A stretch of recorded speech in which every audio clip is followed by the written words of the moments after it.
Glory, glory, Man United. Glory, glory, Man United. Glory, glory, Man United. As the Reds go marching on. Hello, everybody, and welcome to the Glory Reds podcast. It's your boy, Don Benito, and Manchester is red today, baby. Let's get in. Ooh! I will not lie to you. I was very skeptical about the team. When we saw the starting lineup, there was conversation. That starting lineup sparked conversation. We were worried about Harry Maguire. I was particularly scared. Even in my previous match preview, I was worried about Kobe Mainoo. I was worried about Dogu. I was worried about Dalot. And rightfully so. Because if you think about it, Dalot didn't have a particularly good game today. He did, again, one of those silly mistakes that you expect him not to make. But as for Dogu, I guess for this game, because we won and it was a derby, I need you guys to understand this was a derby. I am not getting too carried away, but I am happy. This is what it means to be a Manchester United fan. You can criticize players, you can go in on them, but when they do well and you praise them. And I am not going to switch and start saying, I'm holding any grudge. No, I'm not going to do that. I do have my preferences. I do have my opinions about certain players. But today, I am happy. I am buzzing. We took revenge on our noisy neighbors and we are buzzing. Carrick, I don't know what it is that you did, but bro, I don't know what you told these guys, but my God. Beautiful football. From the word go, it was game on. Harry Maguire, the one guy that we were worried about in this game, like how is he starting? First minute, almost scores, hits the post, boom. We're like, whoa, what's going on? I don't know how many chances we had, because when you looked at that, we were just thinking to ourselves, we need to be clinical. Absolutely clinical. That was something that was important for us today. We had to be clinical. We had to take our chances and we had to make sure that we defend very well. And you know what? Putting aside all the bias, putting aside all the hate, putting aside all preferences and everything, the boys did the business. I have got no complaints whatsoever. Michael Carrick, in his press conferences, do you know what he said? For those that missed it, he said, I want to be on the edge of my seat. And guess what? That is exactly what happened today. If you were not on the edge of your seat today, my friend, you missed the memo. These guys were absolutely on it. And I am absolutely buzzing. I'm sure you are buzzing. I'm sure all United fans are buzzing. It's going to be positivity all week because we beat Manchester City. And you know what? I think we deserve it. We deserve this win. We deserve this hype. We deserve this. Based on everything that has happened at United, we deserve this win. It could have been 5. It could have been 7 easily based on the opportunities that we missed. Man City didn't see jack shit this game. Nothing. And I was watching the game and there was one point where they put the possession. And I saw like Man City had like 70 what and we were like 30. And I was like, wait, what? How is that even possible? That doesn't make sense because the game felt like 50-50. Players that we wanted to start, and that's why that's why I always say we are not managers. We can complain until the cows come home, but at the end of the day, we are not managers. Michael Carrick, salute, man. Salute. And because it was a derby, I am going to hype this game and be happy because of this derby. Because the reality check comes in the next game.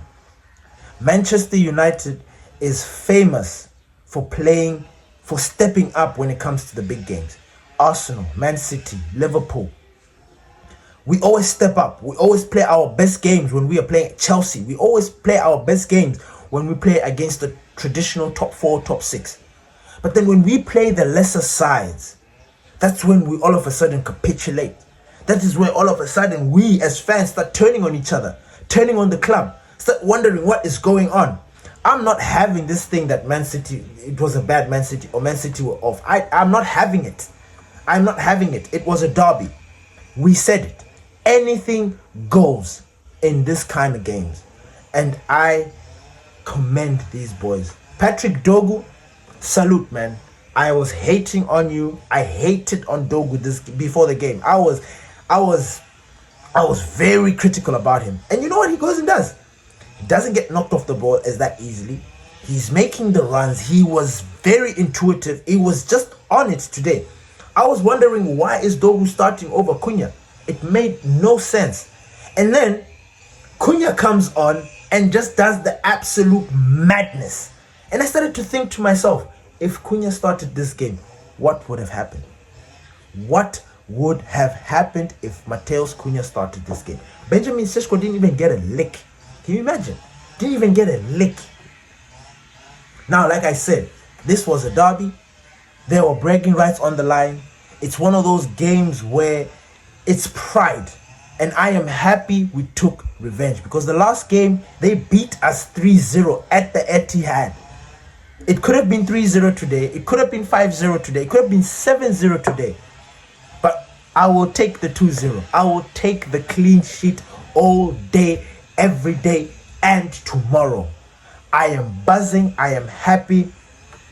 I've got nothing bad to say. Kobbie Mainoo, he had a good game. I'm not going to say he had a wow game. I'm not going to say he had a spectacular game, but he had a good game. And this is a good start. This is a good personally. I don't want you guys to shoot me and start saying I'm a hater or anything. For me personally, this was a good start. I want to see him build from this. I guess he's got to prove everybody. And like I said, I wanted him to prove me wrong. And he kind of did. He kind of did today. There's that one move that he did where he dropped the shoulder on Dogu and made a turn, and wait, that was like, I was like, that's my boy. That's what I'm talking about. I'm not gonna sit here and start saying that all is well. Like I said, we need to continue this momentum, this win, this vibe. I don't know if it was new manager bounce back. The funny thing is, we've not had a new manager bounce back in a while. I think the only time we had new manager bounce back was Ole. That was it. And ever since then, we've never experienced new manager bounce back. Amorim, we never had it. I think, okay, Amorim we did in those first couple of games because we beat Ipswich or something like that. We were scoring in every half very quickly, and then it faded because obviously we were going to transition into the new system.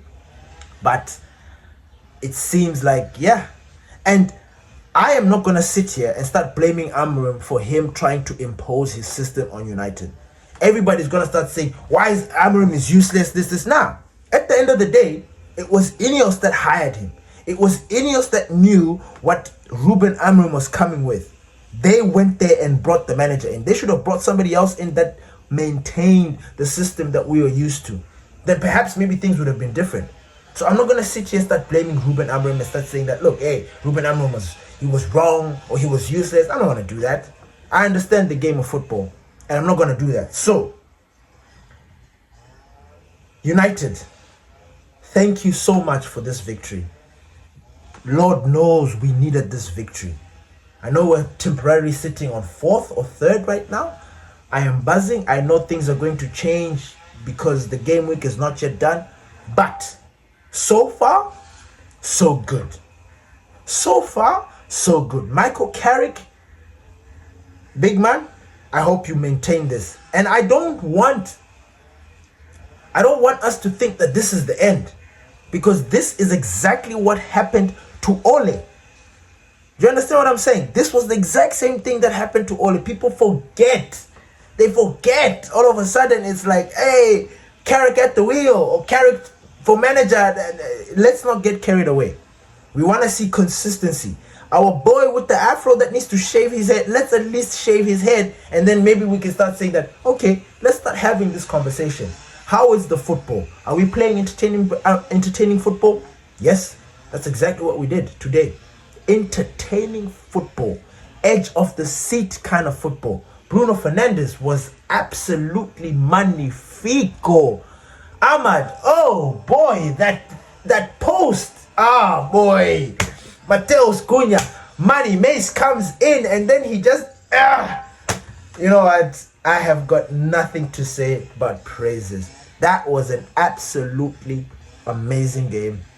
I'm happy. I'm happy we took our bragging rights back. I'm happy that Manchester United is red. I am happy that we have, I don't know, I don't want to say we've settled the nerves, because we still need to go and do the exact same thing to the next opponent. We need to do this. We need to continue this. That's the only way you can really restore that faith and that confidence in the fan base. Thank you everybody for listening to the Glory Reds podcast. Salute. Glory, glory, Man United, as the Reds go marching on. Peace.